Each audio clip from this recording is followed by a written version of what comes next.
Welcome to the Blogging Warfare Show. We're so glad everybody has came and joined us today. I see we've got a couple of people in the audience right now watching us. So if you have a question any time at all during the show, just put it there in the event comments.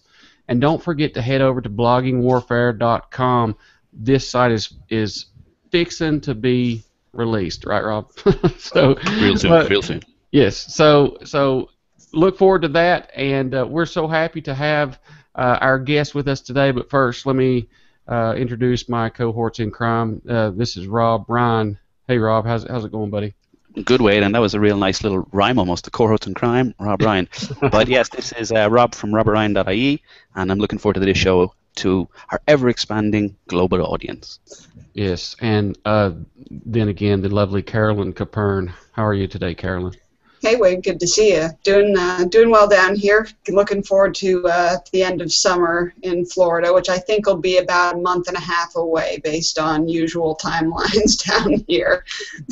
well, isn't summer in Florida over in January or something like that? Yeah. I mean, usually temperature starts to drop right after Halloween and just kind of gradually edges down until January when we kind of bottom out. Yes. And then stay there for a little while, and then we're back in the pool by Valentine's Day. Gotcha. Well, that I could handle that. I want to introduce a lady that has been very special to me in my blogging career. It seems like that there's always that one person that you feel really connected to because either they've done something nice for you, or they went out of their way to help you in some way. I'm going to share a little story with you. I remember, and I don't know if she'll remember this or not, but I remember when I was just starting out, and Ileane Smith's name was everywhere. And so I said, I'd love to, get to know her better, or I'd love to collaborate with something on her, but she's too popular for me. She won't talk to me. So I tried. I was like, well, what's she going to tell me? No, I mean, that's not going to hurt me any.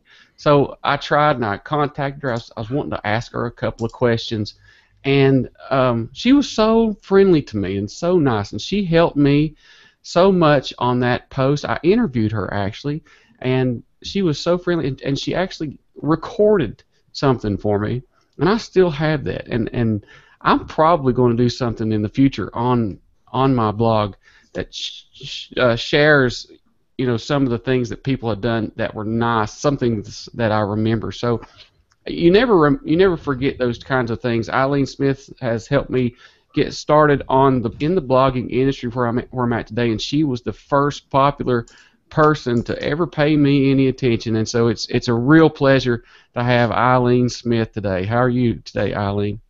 Hi, oh gosh, I am so excited to be here. Thank you for that wonderful introduction, Wade. Oh, no problem, no problem. Yeah, this is really great. I'm so looking forward to this. I looked at some of your past guests, and I'm like Mike Alton, Rebecca Radice, Anna Hoffman, and now me. Oh, I'm feeling pretty good. Yeah, definitely. Thanks so much, and hi to everyone who's watching live and in the future.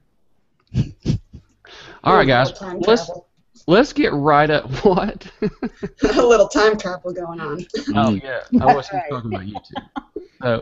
Okay, well, let's get right into this. Of course, we want to talk about blogging, how to get to where you need to go in blogging. So let's just start with the blogging. Is that all right with everybody? Sounds good. Sounds good. Let's go. Okay. Now, Ileane, whenever I was first starting, we already have a question, but my buddy Thomas is asking, and I think what I'm gonna ask kind of goes along with this. He was wanting to know how you built such a thriving blog without developing a logo. Well, let me just throw it up here. Without developing a logo or any major emphasis on visual branding. And he says, we're often taught about building our brand, and it seems that Ileane was able to be very successful to break the mold on this. So what wisdom can you give those of us that may be less artistically inclined to still build a strong brand presence? Oh, wow. That's a great question. And one of the reasons why I love that question is right now I'm working on a course called 9 Designers Guide to creating stunning social media images. So keep that in mind. Look for that to come up soon. But just backtrack a little. I do have a logo. In fact, I have 2 logos. The problem was when I switched to my current theme, because I was on thesis. I was a thesis lover, and my friend Hisham over at Famous Bloggers, he and I are pretty tight, so he had hooked me up with his thesis. Awesome. He was going in there doing stuff, because I don't know how to do any of that coding and PHP and all that stuff. Yeah, me neither. So he had done all of that for me. So when thesis upgraded, and then he was going to, he didn't know if he was going to continue with the themes of it, and I was like, I got to make a decision here. Do I hire somebody and upgrade to the next level of thesis, which I heard everybody was like, oh my God, it's horrible.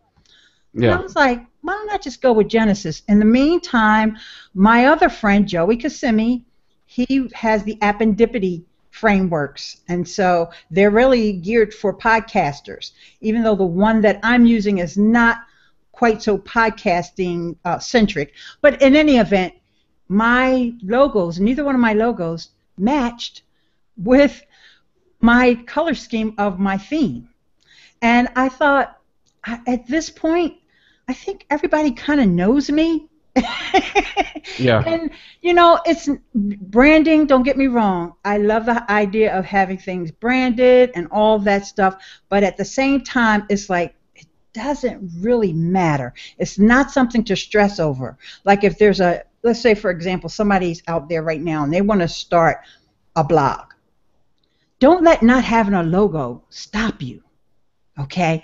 It can always come. But just for the record, if you go over to my Facebook page, in fact, I think people are feeling sorry for me. Somebody over on Facebook just contacted me and said, I made a logo for you. I'm like, okay, I'll put it up. I'll put it up on Facebook. And that's not either of my official logos, but on my Google Plus page is my logo. So to answer the question, it's not that I don't want to have that visual thing going. I do with my images that I use on my blog posts. And you also got to remember that I have 3 blogs. So. And that's a good segue into this. If you're getting started in your blog, I mean, I understand what you're saying. You don't have to have the logo right away, but you do need to have that theme that works with your logo, or something that I like your new theme now. I like my new theme now. My new theme is rocking. But I love it. Yeah, thank you. And so, but see, it took me from 3 years to get it to where I needed it to be. So there's going to be a lot of changes. But what I wanted to ask you was, whenever I first started, I remembered seeing the basic blog tips logo. The 3 blocks with the BB and the T, and then the spelling out. So I remembered that. So that in my head, that put you in my brain every time I saw that. So what happens when new bloggers, like I once was? What happens when that is all of a sudden taken away? So now they can't, honestly, I don't worry about it. I mean, my content speaks for itself. As you mentioned in the green room, I'm kind of like all over. I'm on almost every social network imaginable. So I think, I'm not going to stress over the fact that my logo's not on the top of my header right now. In fact, some people came to me and said, why do you have your sidebar on the left? Some guy wrote me a long email. Your sidebar shouldn't be on the left. Look at this popular blog. He's got it on the right. And this one, and this one. I know that upsets people. Hello? Yeah. My blog, that's why it's Basic Blog Tips, and it's Ileane's blog, not yours, not his, or his, or his. So that's awesome. I mean, some people really get upset when they feel like something is out of the ordinary, or they feel like it needs to be the way they want it to be, because they're so used to seeing that sidebar on the right. I mean, that's one of the ways that you just stand out from the crowd. People can remember you that way. Just try it for a little while, and guess what? Tomorrow, 6 weeks from now, 2 days from now, I might change it. Yeah. All I got to do is hit it's a little setting. Do you want it over here? Do you want it over there? Or do you want no sidebars? A lot of people are doing the no sidebar thing now. that's great. Yeah. You know, if that's their blog, go for it. Sure. There are That kind of arguments ties for in. almost any design decision you can make. That's why they're design decisions, and there isn't really one right way and one wrong way, or any set thereof. It's just preferences and what you want to emphasize. Yeah, and sometimes during the course of your blogging journey, you're going to be struggling with different things. You know, like right now for me, I'm struggling with being able to do everything that I'm doing and, you know, put together a plan. Like I said, I'm working on a course. I wish I could just work on that course and not do everything else, but I have to keep everything else going too. But there may be a point where you're struggling for your identity. You're struggling to get recognized, and nobody knows you, and nobody's visiting your blogs. I don't have that problem. So I don't think people are going to say, oh, I'm not going to this blog. She don't have no logo. Oh, my gosh. You know, and if they do, oh, well. Yeah, exactly. You do things your own way and focus on the content, and that's a beautiful thing. But Ileane, I'm wondering, how do you manage being so all over the place? It is a big challenge. I know, because I try all the time. I'm going to give you my secret, because people ask me this question all the time. I sit at the computer all day long. Yeah, I I knew that. have no time management secrets. Okay, there's no secret sauce. You just have to be here. Like earlier today, I was on, actually it was Ask the Podcast Coach. He does a live thing, and it's Dave Jackson. And somebody asked me, because they saw my Instagram, her name's Addie. Addie said, you know, I heard about this thing where you can schedule Instagram. And I said, yeah, you got to be careful, because Instagram, you know, doesn't let you do a lot of scheduling. You know, a lot of programs are getting people's accounts banned. Sometimes you just have to post live. I mean, I know people are like, you know, we got buffer, we're so spoiled, we want to schedule here and be sleep while we're doing this and that. But sometimes you just have to be there, like right now. There's no way I could do this while I'm asleep. Right. And then, You know? and then again too, these schedulers, they can't reply. I've never seen Hootsuite or Buffer reply, you know, to somebody. And so to get that personalized thing, that's one thing. I mean, that was my last, you know, my special show for iTunes. That was one of the things that I talked about in building trust. You know, kind of don't use the scheduling so much, the automation, and just be yourself with people. You know, because people want a real person, and this social media, this is where the people are.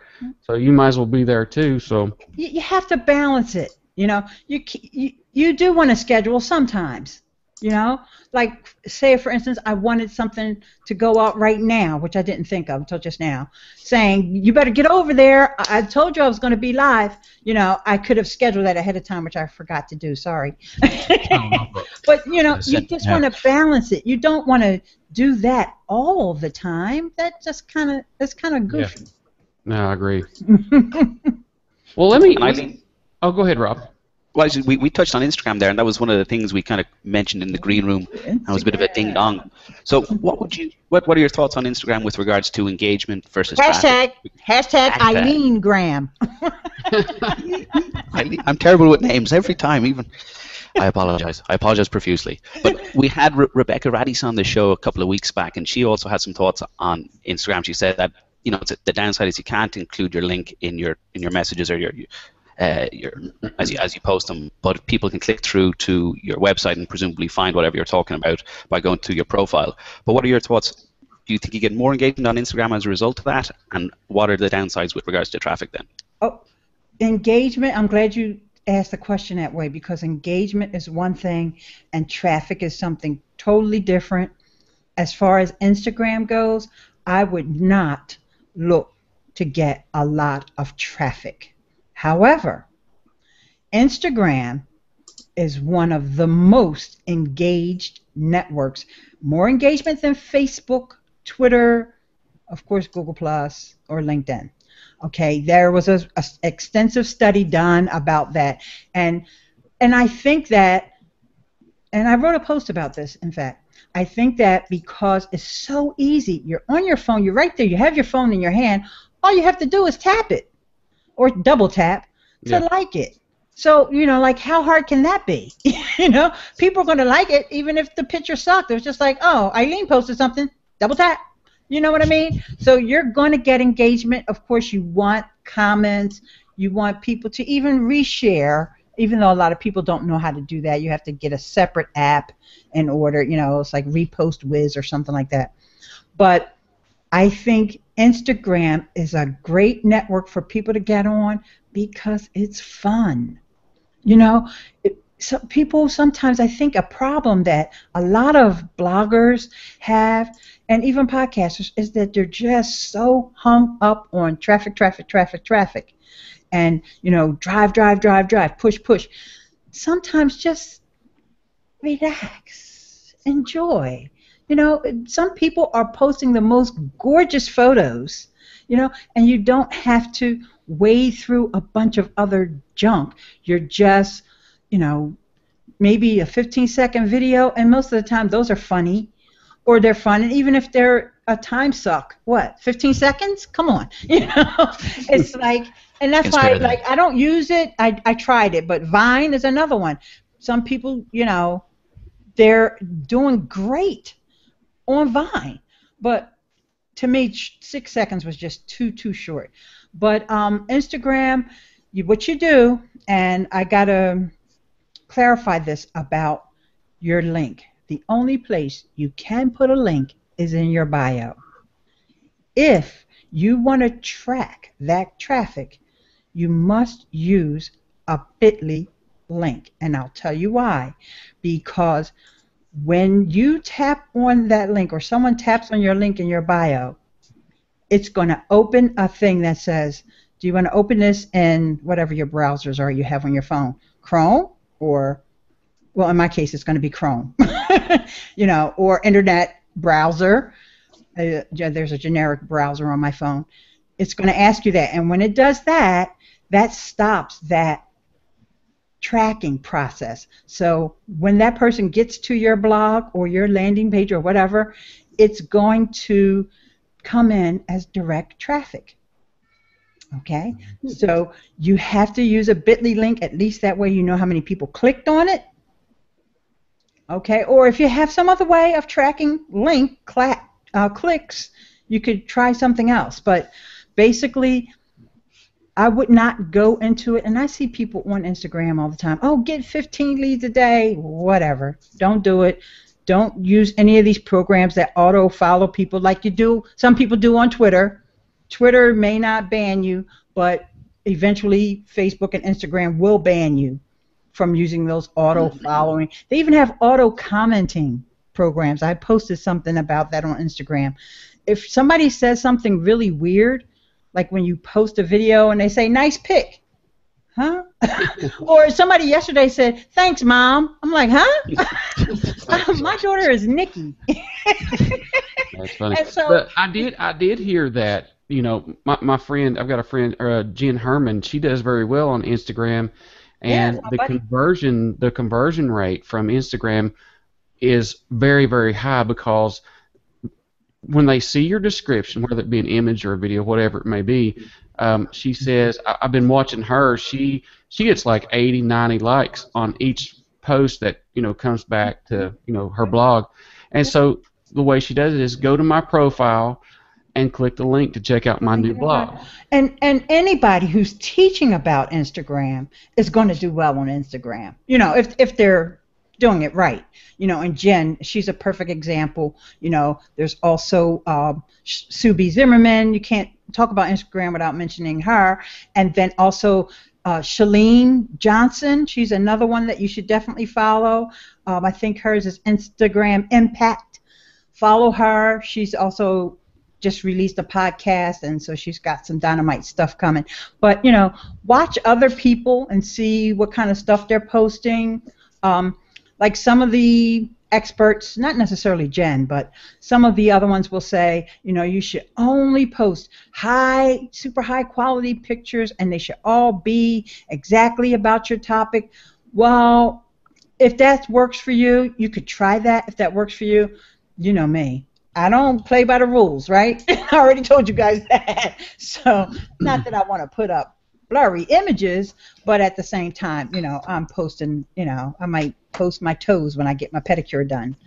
Yeah. Well, let me bring up some comments. Dustin is saying, to stay objective, Instagram is not the most engaged network for everyone, and I believe what Ileane was saying was overall statistics, maybe. It was a study done at the New York University and their Stern Institute, and like I said, I have that post on my blog. If you just go to basicblogtips.com and there's a search bar there, just search for Instagram, and you'll see the reference. In fact, Mark Schaefer, he's the one who introduced me to the article because I read his blog, Businesses Grow, and so there's a whole study that was done, and they monitored a bunch of brands across all different industries and verticals, and they said that Instagram is the more engaged, way more engaging than Pinterest, Facebook, Twitter, and on and on and on. Yeah, let me pull Christopher Jennings Pender. Okay, good. Pender's up, and thanks for stopping by too, Chris. He says, "Don't get Instagram. I understand it might be useful for photographers, but if you can't post linkage, I don't see the benefits. When I post to social media, I want traffic to my websites." And I understand what he is saying. I get this. Then I don't understand use it. that. Don't use it. It's okay. You don't have to use it. I mean, I get it because you want to drive. I'm on social media. Engagement is awesome, but you can go broke just from engagement. And I think Mark Schaefer actually said that same thing when he was talking to Ryan Hanley on a content warfare.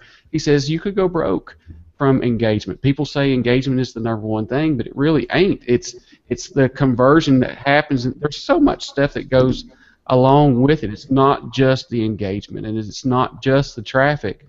But like I was saying, Instagram, the conversion rate is so much more higher because they have to do 3 extra steps just to get to your site. So Okay. if somebody wants it that bad enough, they're probably going to buy something. Hang on. Let me just tell you something. Mark Schaefer, I love his blog. Guess where I'm connected with him on and where he notices me? On Instagram. Mark Traphagen. Guess where he likes my posts? He don't like none of my posts on Google Plus. On Instagram. Okay? So, I mean, I just use those 2 examples. I could probably come up with a whole lot more. But because a lot of people who go to Instagram realize that you just don't go there just for traffic. You can go there because you want to have fun and because you want to engage. You may make a connection with someone that you're trying to connect with on another network. And that's all I'm going to say about Instagram. If you don't want it, if you think it because there's no links all over the place, it's not for you. It's okay. There's a bazillion other networks. We can talk. Let's talk about something else. You want to talk about Pinterest? No, I get it. I get what you're saying. I mean, you could use that platform as a means of building a relationship, for another platform or something if you're both. If you want to, at least they know who you are. Yeah. That's good. And they know what your toes look like when you get pedicure. That's right. I like that. They're not going to pay that any attention on Google Plus. Let's move it on down the road. We've almost run out of time, but most bloggers have a podcast, and I also have a podcast. I think I've made a mistake with my podcast. I was talking to some influential people that was directing me to the video podcasting side of things, and so I'm thinking, well, these guys know what they're talking about. I'm just going to follow their advice, and so I've got a video podcast for the Relationship Marketing Show on iTunes, and I understand some of the cons available. People can't just pick up their phone and plug in their headphones and listen to me while they exercise or in their car because it is a video podcast. So what would you suggest? What's you said you want to talk to me privately. I said let's do it in the open so everybody can get the benefits of this. So what am I doing wrong? Okay. Because you haven't had a podcast before, and you don't have an established audience with the podcasting crowd, I would not have started with a video podcast, because podcast listening is a commitment. Yeah. Okay? You have to be able, it's not like that other thing I said we weren't going to talk about, Instagram, where you just flip. No, you have to find the show, because discoverability is not easy. I mean, everybody talks about getting in new and noteworthy, but let's face it, we all don't get there. So people have to figure out, where they want, what app they want to use if they're doing it on their phone. They have to find out where to find you if they don't see it on your blog or wherever. So it's a commitment. Then they have to subscribe. Then maybe they want to subscribe in a different player. So there's a lot to it, and it takes commitment. Well, let me ask you this before we go any further. How hard would it be for me to take? See, I've got my hosting through Podbean. So how hard would it be just to? Can I still use the iTunes channel that I've got now and just upload audio, and it would start as an audio for these people? I got to be honest with you. I'm not sure the best route to go on that. What I would do, I have 3 people that I would turn to ask that question.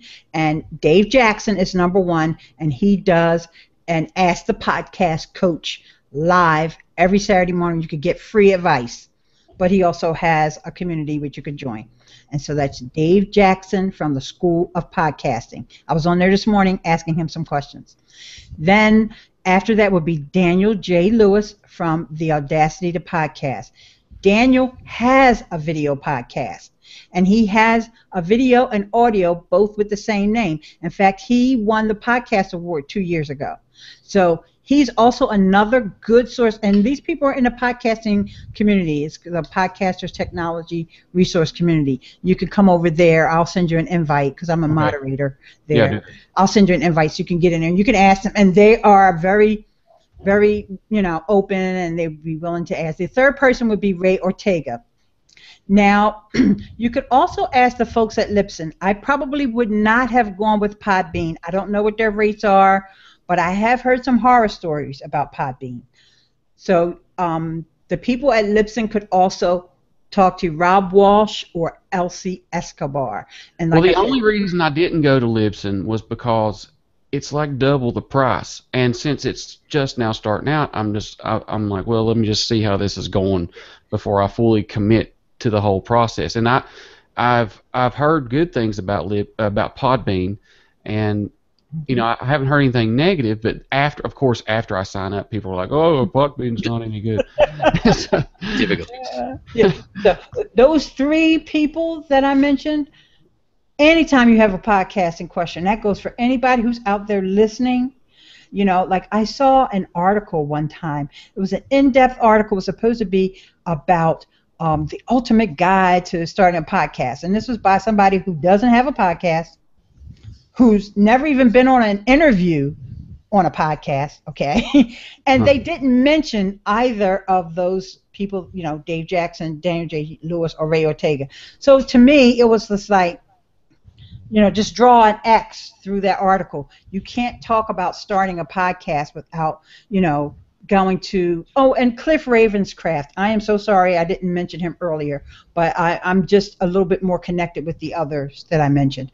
So anyway, those are the people that you go to when you have questions.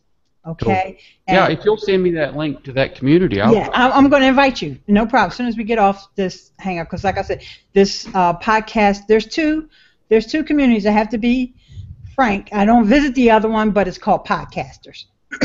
And that's actually the bigger one. And all those guys are over there too. But the one that I'm a moderator of is a smaller one, more chances for you to get your question answered more quickly because it's a smaller one. It's called Podcasting Technology and Resources Community. So that's the one that I'm going to invite you to. Okay? Okay. Thank you. Okay. Anybody else who wants to invite, just let me know. You know, you could share a message with me, you know, or however. It could be public. You could leave a question in the comments. I will invite you. Cool. Well, Rob, Carolyn, do you guys have any other questions for her? Well, let me see. I've mostly just been sitting back and absorbing a whole whack of information. I don't know about you, Rob. Similar. but Carolyn, I know you always have the good questions. Come on.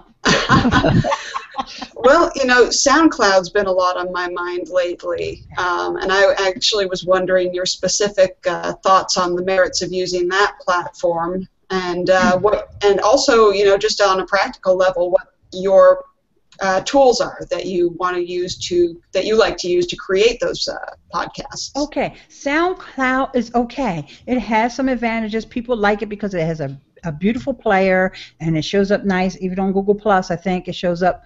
But I just found out that SoundCloud is going to start inserting commercials onto your podcast. No. I don't know if it's going to be the beginning, the middle, the end, or whatever. It's more expensive. It's more expensive, and they also they're not as connected with iTunes as Libsyn or Blueberry. That's the other host that I would recommend. But Libsyn is my favorite. Libsyn. Now, as far as equipment, I use this mic that I'm on now, which is the Samsung CO3U. And I usually record, I got to be honest, my recording setup is a little different from most people, probably everybody. I use a program called Screencast-O-Matic, and that's where I use to make my videos, but I can also export the WAV file from that. So I like to use Screencast-O-Matic because I'm just more comfortable making videos, even though I'm not making a video. I'll just have my screen up, and maybe I have my notes on my screen because I usually write an outline. I don't write a transcript. I'll have like an outline or something, but it's just that I'm used to using that program. But then I do my editing in Audacity, and there's one more program that I use. You guys might want to write this down because this is a good way to massage your files, even if you're exporting them from a Hangout. It's called Auphonic. It's AUPHONIC. And they will level out all the sound and all of that for you. And then I would just, you know, upload it. I upload mine to Libsyn. That's wonderful. Do you think podcasts, as a general rule, are best paired with blog posts? For example, you know, and basically I'm wondering, do you generally make a habit of writing a blog post for every podcast that you do, or vice versa? Okay, great question. Remember, Carolyn, I have three blogs actually. Right. One I just haven't written on in a while, and the one that I have my podcast on, and I told you guys at the beginning that I'm a little odd. I don't do things where everybody else does. And so it's actually on Blogger. It's actually on a Blogger blog.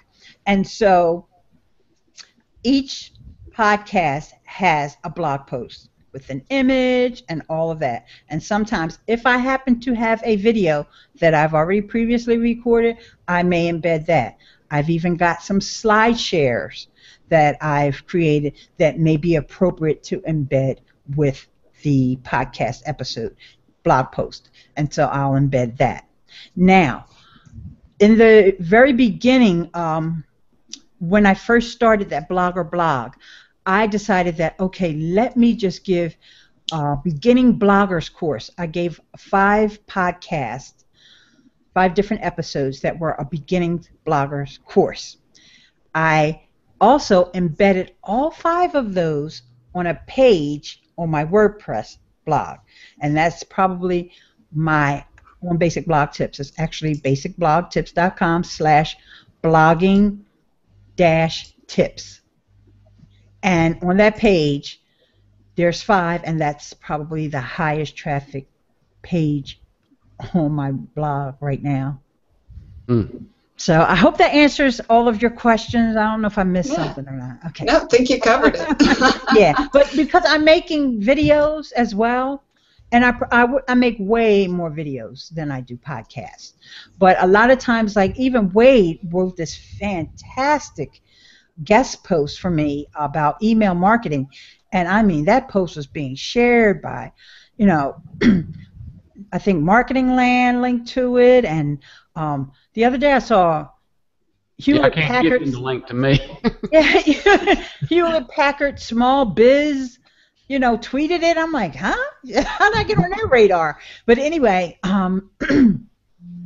so after the post was out for a week or two, and most of my regular readers had read it or whatever, I inserted one of my podcast episodes at the bottom of that blog post, that would give people additional content, and also, that would get additional listens for that episode if people are interested, because the episode is more specific to AWeber, whereas Wade's post was just email marketing in general. So, Right. so that's, and I do that often. I'll wait, because the podcast wasn't written specifically for anything that's on Basic Blog Tips. I will typically wait, 2 or 3 weeks after the post went live, and then I will add that additional content if it's if it's appropriate. Makes perfect sense. Rob, how are you doing over there? I'm good. I'm just listening and learning a little bit, I think. But my question, and it goes back to what you said earlier, that you're on about a gazillion different networks. But out of the networks that the majority of people probably have never heard of or may not have heard of, what would you say is the golden nugget network that people should check out or at least consider being on to try to get some traffic to their blog? Well, it's not one that people have never heard of, but I can't leave here without talking about Pinterest. I just love me some Pinterest. And it is great for traffic. Now, if you're a photographer and you're debating between Instagram and Pinterest, go with Pinterest. But a lot of times photographers don't want their stuff on Pinterest because they don't want other people repinning their stuff. But that's just what I heard. I don't know. Yeah, CJP Photos, he is a great photographer. Yeah, so, if you're concerned with that kind of stuff, then, you may not want to go with Pinterest. But Pinterest, just a couple tips. In fact, I posted something on SlideShare just about a week ago, and already it's like 700-800 views on SlideShare. It's just a step-by-step how to actually get started on Pinterest with your first Pinterest board. Because in order to, start pinning, you have to have a board to pin to. So Pinterest, I think, is one that everybody should look into, and, just keep in mind that you need to have your descriptions, your profile, and all of that. Need to have your keywords, and so that not just for Pinterest search, but also that people will know what they're getting into when they, land on one of your boards or one of your pins. Awesome. Okay. Awesome. Well, thank you so much for coming on the show today, Ileane. It's over? Oh my gosh. I had fun. Time flies when we talked. Okay. So there's no more questions from the audience? I've been moderated. I don't think I've missed any. Have you seen any, Carolyn? I have not. I think people are listening, but I think some of them might have just gotten in advance on that nap you were talking about, Ileane. Oh, that's right. But one thing I want to leave people with is just, you hear so much. There's so much information out there these days, and they talk about the content overload and all that kind of stuff, or content shock, as Mark Schaefer would say. Just be yourself and try to have fun, okay? Promise me that. Okay. Yes. I promise. Okay, Absolutely. thanks. It's the best way to be, really, is people can tell when you're faking it. Right. And then that way, when Google decides, we're going to take away authorship, you're like, I don't care, I'm just having fun anyway.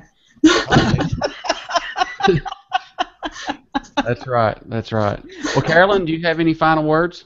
Oh, well, this has been an incredibly educational hour, and I'm thinking we might need a a debate at some point over which social networks are best for bloggers. I think we might just need to bring a bunch of people back and assign people's sides and have them go at it. That would be But I can answer that question right now. One that's sending you to traffic. That's Yes. right. That's the one. That is really ultimately the only answer. Of course, the one that's making your site grow, the one that matters the most. But it's been a fun conversation, Ileane. Thank you for being on the show. Thanks so much. You guys, you got to invite me back because I like it here. Oh, we will. Consider it done. Definitely. Rob, do you have any parting words, buddy? No, not really. No, of course I do. I always have some parting words. And I better have some now because poor little Nicholas Cardot in the comments, he's saying I'm lurking in the shadows and he's missing out on my glorious Irish accent. So figured I should Hey, Nick. make his Saturday and give him a little bit of the Kuplafuckle. But anyway, it was great to have Ileane on. It's Irish for a couple of words. Anyway, great to have Ileane on the show, and I hope I said the name right this time. From Basic Blog Tips. If you want to check her out, obviously it's basicblogtips.com, and if you want to check me out, it's robertryan.ie, and if you want to check us out collectively, it's bloggingwarfare.com, launching soon. I promise you, Wade. Yes, yes. Well, thank you so much, everybody. Thank you for coming and being on the show with us, Miss Ileane, and for everyone else. We've got a very cool guest coming up from Copy Blogger coming soon. So if you'd like to be on the Hangout notification circle, just let us know in the comments. We'll throw you in there and you won't miss that invite. So I'm Wade Harman for Carolyn, Capern, and Robert Ryan. This is Blogging Warfare saying goodbye. Peace. Ciao.